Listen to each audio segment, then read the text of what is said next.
Now it is very important to make sure that the wheels are chalked on the camper before you disconnect it from the truck. And the reason being is the camper is going to want to shift or move a little bit, but if you don't have those wheel chocks in, it could actually rotate or move depending on the spot that you're on. So we want to make sure that we minimize any movement whatsoever. So right now I've got my blocks down below, and what we're going to do is we're going to raise up the camper, take the pressure off of the hitch so we can disconnect our stabilizing bars. So while I'm doing this, I'm leaving everything connected, and I'm just lifting the camper and the trailer, or the camper and the truck up together to relieve the pressure off of the bars. As you can see, they've got a bend in them from the pressure of putting it on the front of the truck. As I lift it, those bars are going to flatten out and straighten out. If we try to take this off, or try to take it off without lifting it, it's got a lot of load. You could actually get yourself hurt or break something. So we want to make sure that we minimize that as much as possible. We're going to take the pressure off.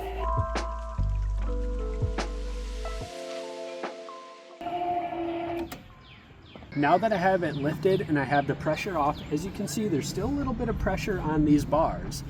So we're gonna have to go slow with it. With this system from Blue Ox, this is a great distribution hitch, and we've found really good results out of it, but there's some nuances with it. So what we wanna do when taking it off, we have this pin here that locks it in place. So I wanna relieve some of the pressure off of that pin, and then I'm going to lift it.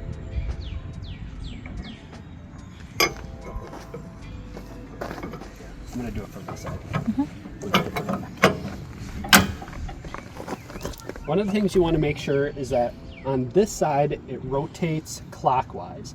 So if I put the bar over here, my knuckles could hit the cover for the propane tanks. So what I'm going to do is I'm going to put my bar over here, and since I'm rotating down clockwise, I'm just going to take a little bit of pressure off so I can pull the pin out, the latch pin. And I'm just going to rotate this down. As you can see, that has a little bit of a pop, so there's good pressure behind it. Once it lets go, so you just have to go slow with it. And now that side is off. The next thing that we'll want to do is pull the pin, pull up on the locking pin, and pull our bar out. This is the passenger side. This one also rotates clockwise, and the chain is on this side. So I'm going to start down here. I'm going to take the pressure off with a pin. Now that locked. And slowly rotate it.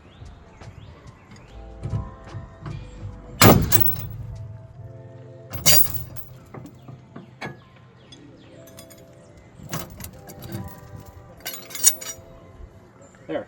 Now we have the distribution bars off. We can lower this down. As I'm lowering this down, I'm going to be watching the hitch right here. So to disconnect this, I'm going to have to pull the pin. And what I'm looking for with watching the hitch right here is I don't want to put too much pressure down on this. But what I'm going to do is I'm going to take enough pressure off so you can easily release the lock on the hitch. And now that that is released, I've got my pin pulled, I release that. Now I can start lifting the travel trailer up off of the hitch.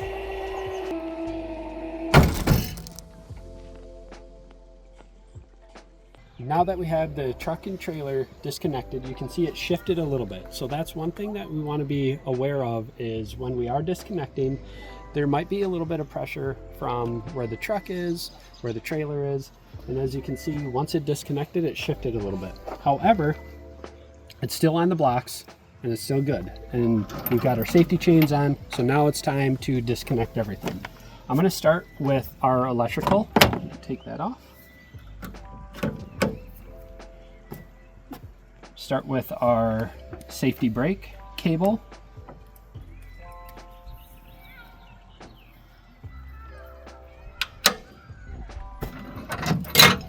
chains.